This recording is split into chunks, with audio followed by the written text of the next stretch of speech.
Tonight, the $300 million loss controversy as the Ghana Manganese Company fights government's decision to shut it down over alleged financial loss. The press conference held by the minister came as a surprise to all of us. I'm not sure where he got his facts from.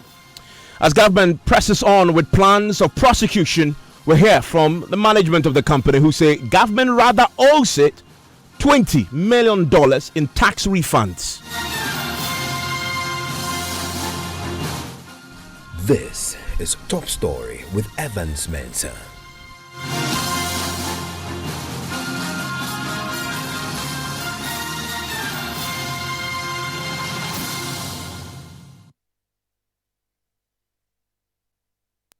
And Top Story is always brought to you by Bond Savings and Loans. Your success, our passion. Also brought to you by Gassem Cement, the nation builder. Also, Vodafone, the future is exciting, ready, as well as Nationwide Health Insurance, your healthcare family.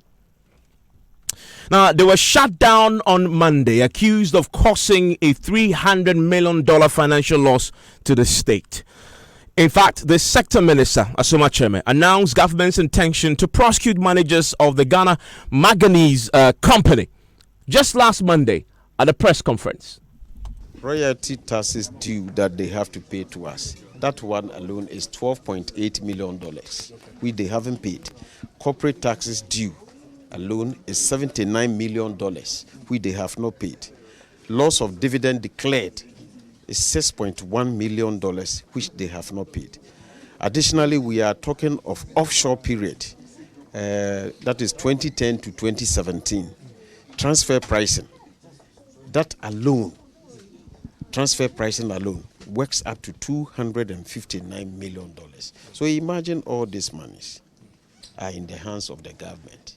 We are going to engage them if indeed they have no good explanation to give us. Then the laws will allow us to arraign them before court.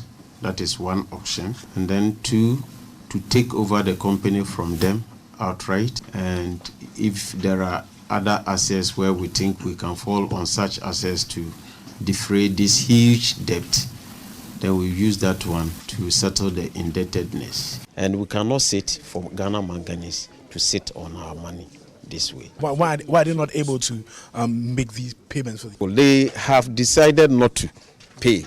Otherwise, they would have come to pay. So now we are chasing them for the money. Well, that was Monday. Today, the managers of the Ghana Manganese Company are fighting back, disputing government's claims that they have caused the state a financial loss of $300 million in revenue. In fact, they insist it is rather government that owes it an estimated $20 million in tax refunds. They have a statement out tonight. My colleague Maso Awagba has a copy and joins me in the studio. Were they informed of this probe? From what we heard, the minister announced on Monday, government decision was based on a forensic audit done on the books of Ghana Manganese Company. But the managers seem to say in the statement that they were not informed at all about this. Exactly. They say they have, although they have a long-standing and cordial relationship with the Lands and Natural Resources Ministry, they've not been informed about the findings and conclusions of this particular audit. They say they are in the know that they actually obliged to this audit to be carried out sometime in February 2019. So the expectation is that, and in line with best practices, they will be told about the findings and conclusions of this audit report. But you're saying that they are currently not in the know. Nobody has approached them with the findings that have been made by the ministry, although they have good relationship, with them. So their input wasn't sought according to them, they say. Exactly. In the statement. Fundamentally, the accusation from government is that they have failed to meet their tax obligations to the tune of $300 million, a jaw-dropping figure. Yeah. What's your reaction to that? Well, they said the Ghana Manganese Company has been tax compliant, and they've actually been pointing to some awards that they've won, in the past to make their points. They say that in December 2018, the GRA actually did a transfer pricing audit of GMC for the period 2013 to 2018 to ascertain loss of revenue to the government. The report stated, that between January 2013 and 2017, the price at which the ore was sold was at arm's length, and therefore no revenue whatsoever was lost to the government. They say that GRA adjusted the ore price between the period of July 2017 to December 2018, which resulted in additional, tax, that's corporation tax, and then the royalties, a little over 14 million US dollars. This amount, they say, has since been paid to the government. Okay, so those are claims they make citing a GRA audit report. Exactly. But most importantly, in 2018, one of the years that the minister was quite emphatic to point out, the claim is that they didn't pay anything there. Yeah. Did they pay any tax in 2018? Well, they say in 2018, the corporation tax liability of the company was 31 million US dollars. They're saying that they paid this amount before the 31st December 2018 as required by law. And then in relation to royalties also, they say the company paid 17 million US dollars in 2018. Now it gets interesting. They're now making a counterclaim. Exactly. A counterclaim that government rather owes them a huge figure. Yeah. Well, they say that government owes them 20 million US dollars in VAT returns, and they said from GRA between the periods of December 2018 and June 2019, and they are claiming that the records are there for everyone to check at the Ghana Revenue Authority. They believe that their sterling performance in honoring their tax obligations contributed to the GRA Bronze Award conferred on them for tax compliance in 2018. I see. So they actually pointing to evidence Exactly. that the GRA applauded them for paying tax. Exactly. And the government rather owes them 20 million in VAT refunds Yes. that they're expecting government Exactly. to repay. We'll hear from the Chief Operating Officer shortly about that particular interesting point they've made there, and that they're expecting government to make that payment, and that they will not, barge because government is accusing them of $300 million dollar loss to the state. But fundamentally, Maxwell, you are at the press conference. The main point of government was that they've been shut down and they could not operate since Monday. Yeah. What has been your they've been off. They've not been operating Tuesday. So it took effect on Tuesday. That's set August. with immediate effect. Yeah, that's on Tuesday. set August. That was yesterday. What is management response to that? Well, they say this would affect about 1,500 direct and indirect staff of the company. It would also affect their corporate social responsibilities. And they're saying that they find this shutdown very, very unfortunate. But they are hoping that something positive would come out in a scheduled meeting with the minister. That will be happening on Friday. Okay, so they've scheduled a meeting on Friday with the minister. Yes, and they're quite optimistic that they'll be able to resolve the matter at this particular meeting. Well, we try to get the minister or his deputy to respond to these allegations, but we have not been successful yet. That statement was signed by the Chief Operating Officer, Benjamin Achukwashi, and as he's just laid out there, he expects that 1,500 workers will be affected by government decision to shut them down. We'll be hearing from the Mine Workers Union shortly, but Benjamin Achukwashi, who is the Chief Operating Officer, has been explaining their stance in an interview with my colleague Latif Idris, who has been questioning him about their claims that they rather are owed $20 million, not the other way around, where government is rather making the claim that $300 million loss of revenue to the state, plus an additional decision to shut them down. Listen to him. Well, if you look at what the minister put out there, he basically said that there were some infractions. But to the best of my knowledge, there's no such infraction because we have committed ourselves to paying all taxes due the government and royalties. As I speak now, if you look at VAT refund, we have a huge chunk, about $20 million, with the government to be given back to GMC. So I believe that we have fulfilled all our obligations in terms of taxes. $20 million, yes. Government is owing GMC $20 million, is that what you're saying? Yes, we actually need to take back from the government an amount of, $20 million. It's a tax VAT refund from the government. How long has this money been with government, and how is it that you've not been able to get it from them? Well, it's money that is due GMC that we will be going for in the coming weeks. In your press release, you also mentioned that GRA readjusted the price of your ore. How did that affect the operations of GMC, and did that play out during this audit? You see, what we call transfer pricing is something that is decided by Ghana Revenue Authority and the company. So we sit down and then discuss the best price for our manganese ore that is shipped outside the country. So from time to time, they will come out and say, okay, this must be what we think is a fair price or an arm's length price. That was done, and they actually did some adjustments in the price. So the difference, which amounted to about 40 million, was paid to the government.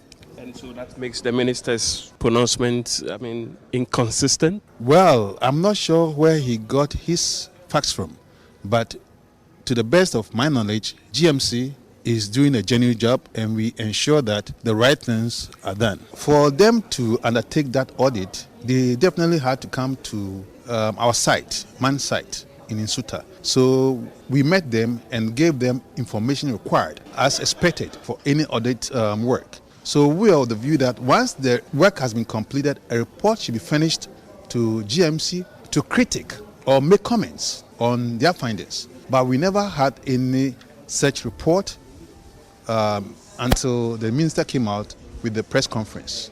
Described as a disaster, the fate of some 1,000 workers. Psychological disaster. How about management level? Are you okay with the decision, the directive by the minister? Nobody in GMC is comfortable with the decision to shut down. That's the reason why there's a need for us to come together as soon as possible to resolve this matter. Apart from issuing a press statement, how far is GMC willing to go with this? Well, if I'm told we should go back to work tomorrow, I'll be the happiest man on earth. Do you foresee that happening within the short period? I believe they have to, because we know we have not erred in our operations. These were grave findings. You don't expect that it should be settled in 2-3 days?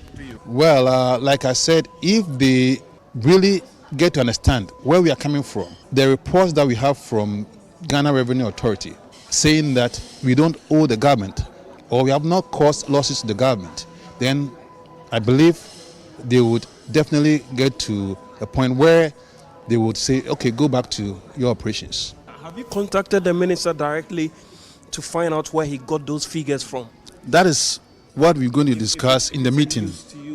That's what we'll be discussing in the meeting, God willing, on Friday. How are the partners taking all of these? The Chinese. They also share the view that we should try to get to the bottom of this matter as quickly as possible and then put it behind us so that we can go back to work. That there is Benjamin Achukwashi, is the Chief Operating Officer of the Ghana Manganese Company Limited. I just want to point out that this company was acquired in May 2017 by the China Tian Yuan Manganese Limited, a subsidiary of the Ningxiang Tianyuan Manganese Industry Company Limited, after the consent of the government of Ghana. And a significant portion of the audit period covered that same period, 2010 to 2017, just in the time when it was being taken over by the Chinese company.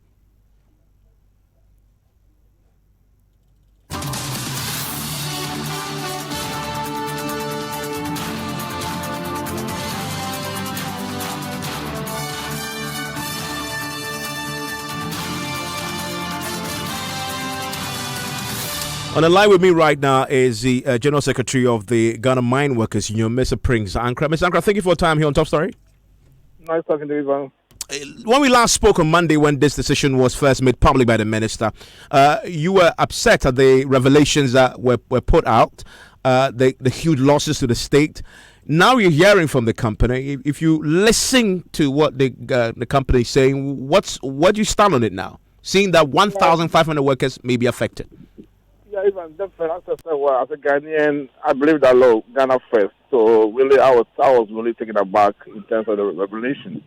But I guess from what I'm hearing now, it's that there's something wrong.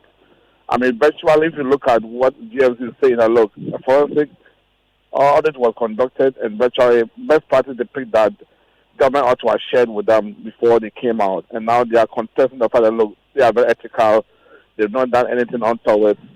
But again, they won't engage the government and will put the facts right. My take is that look, to a large extent, maybe this banter would have been needless if government had really consulted with manganese when they had the outcome of the audit. And I think that's what best practice tells all of us. I think it's time for cool heads. A question of who is right and who is wrong wouldn't help, just as we continue to go into that banter. It sent a wrong signal to the local investor community and also the community. It also sent a bad signal to the outer world. So earlier, the parties conveyed, with a view to enter into some constructive conversation with a detailed closure for me is the kind of way forward. And the company is now detailing how many of your members may be affected, 1,500 of them. I don't know if you've been in touch at all with the union there. Yeah, ever since the case came out, we've not had a chance to engage management. I mean, we saw a press release as they read out with you. And what's in that, in the course of next week, we know what's in now, we've been applying the course of next week. I think we need to get into some conversation and get their take on the whole process so that we'll see how far we can all get together. For me, the beauty is that, government needs to send a right signal that if you're not doing anything right, they'll come after you. It's also fair that government do not accuse investor community wrongly because it also send a wrong signal about their image. And we all know that image matter a lot out there. Share price could even dip if you're not very careful. So it's time for cool heads. My take is that, hey, in spite of all this, and Ghana needs money. This is a nation with a hydro-headed problem, so any bit of spend counts. So let's see how this event unfold and we can bring it to a sort of professional closure. You've been in this industry for go on. Then we can get employees to go back to work and really do their best to make sure that we don't have any sort of prolonged shutdown. You've been in the industry for quite a while. When have you seen this play out before? With the way it's been handled, with the accusation of $300 million financial loss, a manganese, an extractive industry company shut down. The way this has unfolded, is this something that you've witnessed before? And what does it say about where we are right now? No, it's a first of its kind. And from what we are hearing from both sides, arguably it could have been done. It could have been done in a different. But government appeared on Monday to say that they didn't have a choice. That this had gone on for a while. They had refused, and the words that the sector minister used, refused to pay. And so we are chasing them for the money. Sure, I agree with you, but now if we get this reaction from manganese, as I said, it's early days, we've got to get the facts out there. Government did what it had to do because they said, hey, excuse me, we can't be screwed, and I support that stance. However, the idea is that the forensic audit, that can will not share with them. On an audit trail, you have a comment from the other party, and some of the facts could get corrected. This wasn't done. I think for me, there's a gap there. So as Mr. Kwashi has said, it's only fair that at this point in time, we cease fire, get back to the table, discuss issues more dispassionately, and be able to say who owes what. And if manganese state government owed them 20 million, and government say, hey, our facts say A, B, C, and D. And I think it's only fair that the money get paid one way or the other, so that we can go back to work. But in my stay in the industry, I think that virtually this is the first time that we have such a heated banter between one company and the other. The others have been environmental infractions that, for instance, Demon caught up with the government some time ago during the Kufuor regime, and that was resolved, in a very nice manner. But hey, let's all ensure that both sides do the right thing. Whosoever, we need the money. I mean, Manganese need the money to run the business. They got to invest in exploration. Government also need the money to fix the roads and all the infrastructure deficit we've seen in the mining township. So for me, they get back the team with the better. I hear Friday they want to meet. Let's see how events unfold and we can get clarity of the entire process. Knowing what we know now, was the decision to shut down the company even before they sit and talk with the management the appropriate decision to take? Yeah, I think that for me, that was where the state might have gone wrong. I mean, from what the company is saying, we are not clear in terms of the forensic audit we're referring to. We've not been engaged, and for that matter, hey, shut down. I think the next time the government can do it better. As I said, these are businesses that are listed in the stock market out there, and market can be very sensitive to these concerns, and share price could be plummeted. So for me, lesson learned. Next time, until we cocksure as a state of what exactly they are coming. I haven't heard their comment as well. I think we only need to give them some benefit or a doubt in that we can't go that far and really say that, well, we regret it and that kind of stuff here and there. Grateful that you joined us. Is the General Secretary of the Mine Workers Union, Prince Ankra. Also joining me right now is economist, extractive government analyst, and also member of the civil society platform on oil and gas, Samuel Bequin. Mr. Bequin, thank you for your time here on Top Story. Your reaction to this unfolding event? Thank you, Evans.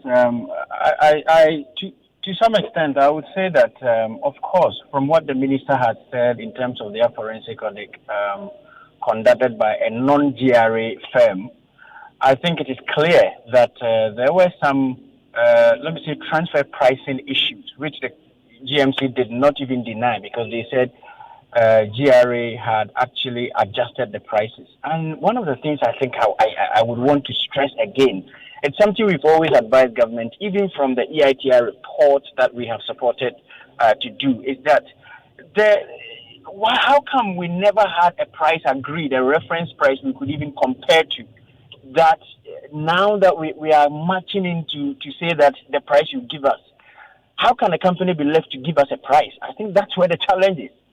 I think there should have been an agreed price, maybe on a reference that we refer to maybe a global market price of ore on FOB, so that we know that this is the price being sold now for manganese ore. And so if you give us any price below, we will not accept or agree.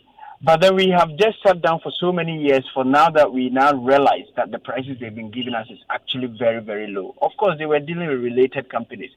But yes, transfer pricing issue have gone, but I think it could have been approached in a different way. Maybe we should hear from the ministry side. Maybe they had contacted the company and the company's response may not have been appealing. That's why they have. But the company said in the statement that the audit was done without their input, and so they could not have been in a position to clarify some of the allegations against them. If I heard right in the morning, one of the company finance person was speaking. I think he said they contacted them and they provided all the information they had to provide, just that they didn't come back to them after the report was ready for validation. And I think that's something that in most researches or doing public policy reports we have to do. You have to go back to the person you took the data from with your analysis and confirm that this is your analysis. And they can always decide not to agree with you, but if you had followed the proper research standards. This one is an investigation, let me put it that way. I think you can always say I still maintain my results. I think we should hear from the government side to see what really necessitated the government to shut down, because as you had said, or as the General Secretary has said, it may affect the workers, it may affect incomes as well. Of course, I've always said this, we really rely on these mining companies for revenues, for our debt payment and wages and salary. So any delayed production could actually delay our royalties that we will get from them. And I think there should be a quick reaction to this for both parties to meet. And whilst production can still go on, I think we can talk as a republic versus the contractor and then talk this out to ensure that they pay the necessary taxes. But let me put this. I think there are so many gaps that we have always mentioned. The minister had mentioned about dividends, and I always say this. If you look at the EITI report we have produced, I think Ghana Manganese have even been one of the companies that pay dividends. 2016, it was nil. We didn't receive any dividend payment from them. They have also increased production, actually, over the years. In 2015, it was 1.5 million tons. 2016, it went to 2 million tons.